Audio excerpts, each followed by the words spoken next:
Hey, everybody, and welcome to this week's episode of Top 4, Top where we talk four. about something, almost anything that has to do with popular culture or something we're talking about or thinking about. Mikey, how are you doing over there today, buddy? I'm in Washington, D.C. today, and I am doing excellent.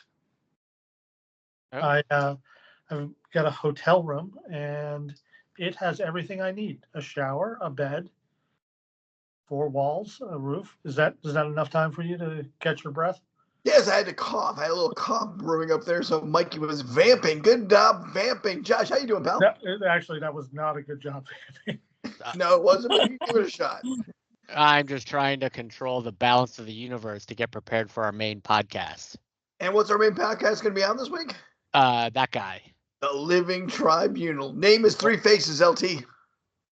Phase 1, Phase 2, and Phase 3. Next question. Order, chaos, and I don't know, something else. You're Vengeance, close. Equity and necessity. Equity and necessity are the only two I remember. What's the other one? Vengeance. Vengeance. Okay. But we're not talking about that today. What we're talking about are top 4 guitarists that we really like. Why? Because we like talking about all kinds of weird things. And today we're talking about guitarists. Josh and I think we're going to bump each other off. So I'm going to go with Mikey first. Mikey, who's your favorite guitarist or one of your top 4 guitarists? Well, there are a lot of really great guitarists, but for me, I think Vince Gill is severely underrated as a guitarist. Country music star, but when the Eagles were looking for someone to come in and play guitar, they hired Vince Gill.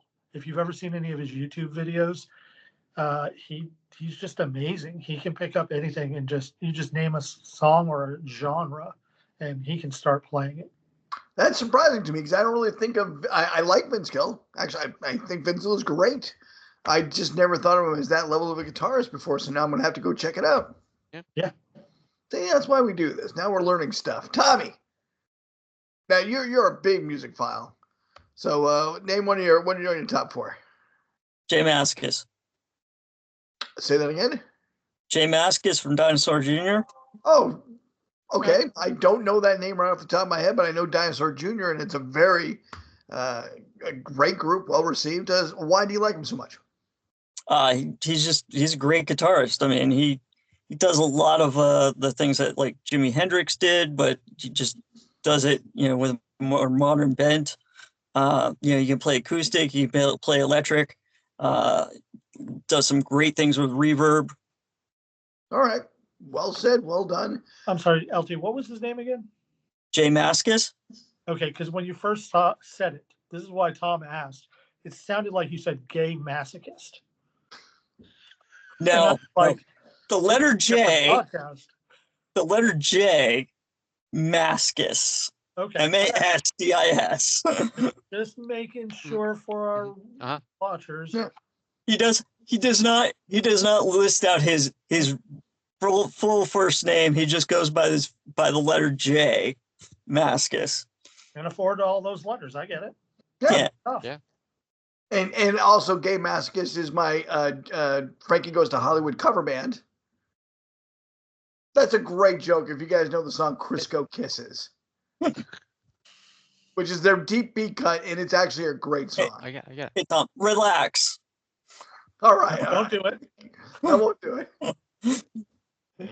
All right, Josh, who's your favorite guitarist of all time?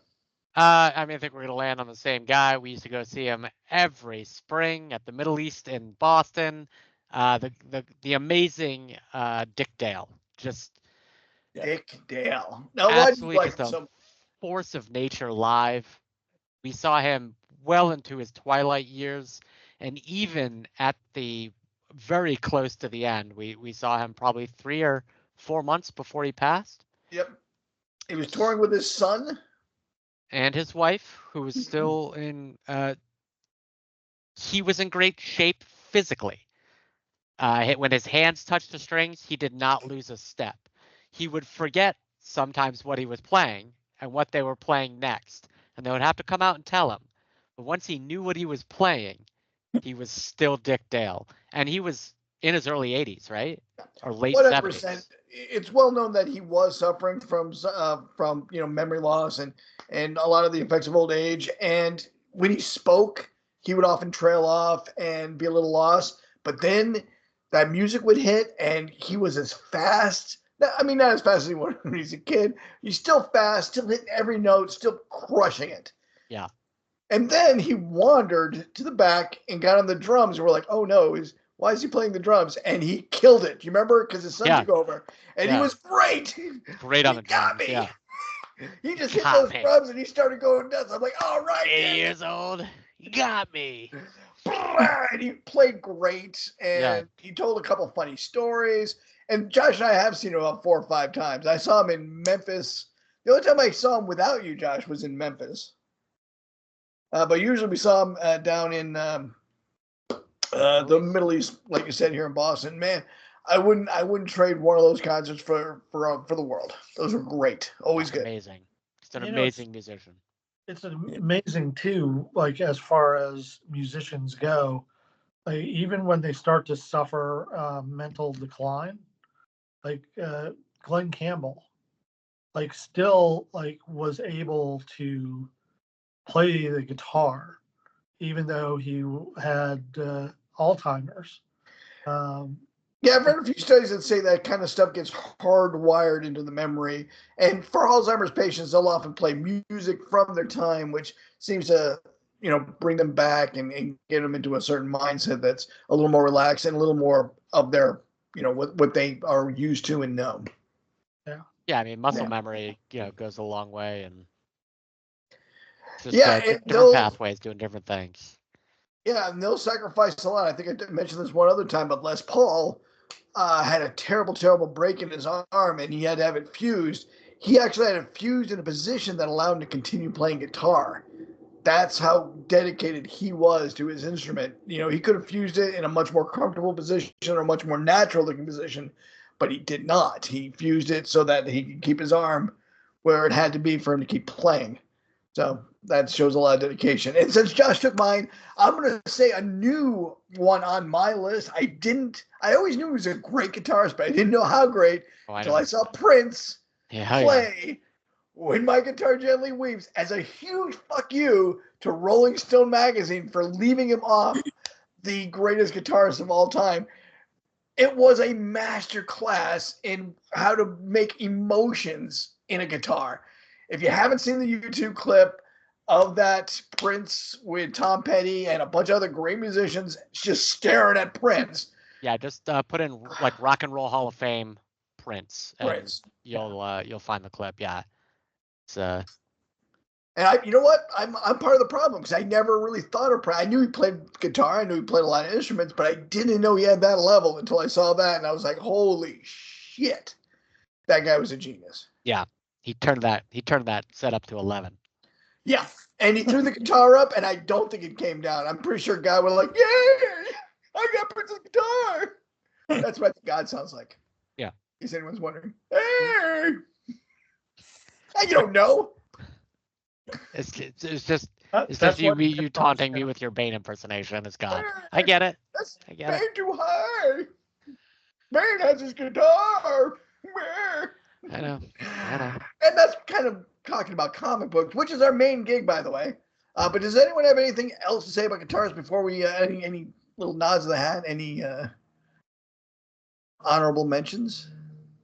I mean, there are thousands of great guitarists out there. Oh, yeah. Who's the guy from Perfect Circle? He's terrific. I can't remember his name, but he's really good. Hey, that guy, he's great. Django Reinhardt, probably the greatest gypsy guitarist who ever played. We're lucky enough to have a few of his recordings left. He only had 3 fingers on one of his hands, and he still managed to be like the absolute master of gypsy guitar. And it was terrific. Django Reinhardt, look him up. Will do. Yeah. Don't just put in Django, though. You'll get a movie. Pretty good movie. I mean, a different movie. Yeah. What's his name played him in a movie? He used to be married to Madonna. Sean Penn? Yes, Sean Penn played Django in a documentary. Not a documentary, kind of a biopic. I know, I should remember Sean Penn for more stuff than just banging Madonna once. I just was shaking my head like, why do I know what Tom Yeah. We're married, that's why. We've been married for a while. Everyone knows that. So, once again, Thank you for listening to this. Usually we're talking about comic books or other pop culture stuff, and you can find that over at the Longbox Guys, wherever you find a podcast. Yeah. So Right, Mikey? like or subscribe Yeah, like, and subscribe. subscribe. If you want us to do a top 4, go ahead and put it in the comments. We will do it. We are We not will. friends. We're good at And- marketing. We absolutely have blind spots when it comes to our musicality. So if you have a guitarist that we've left out, if you're going to say like Eddie Vedder or Eddie Van Halen, Jeff Beck. Thurston Jeff Moore. Beck, yep. Let us know because we like all those guys too. These are just the ones that today we thought were the best. Today. I don't think Dick Dale is ever going to not make my best, but you know there are others that do. So Santana, goddamn, Santana's terrific. I can't believe none of us said him. Surfing with the Alien, that's a masterpiece. Absolutely. All right. So do subscribe to our other stuff. Thank you for looking at us. I got to clean this office more. You guys look great. Tommy, you look like you're ascending into heaven at any moment. And It's Mike, all the turkeys I've been buying. Mike, you're just, in a sad hotel room somewhere in Washington. Sad. Sad. All right. Bye-bye. Bye-bye. Goodbye.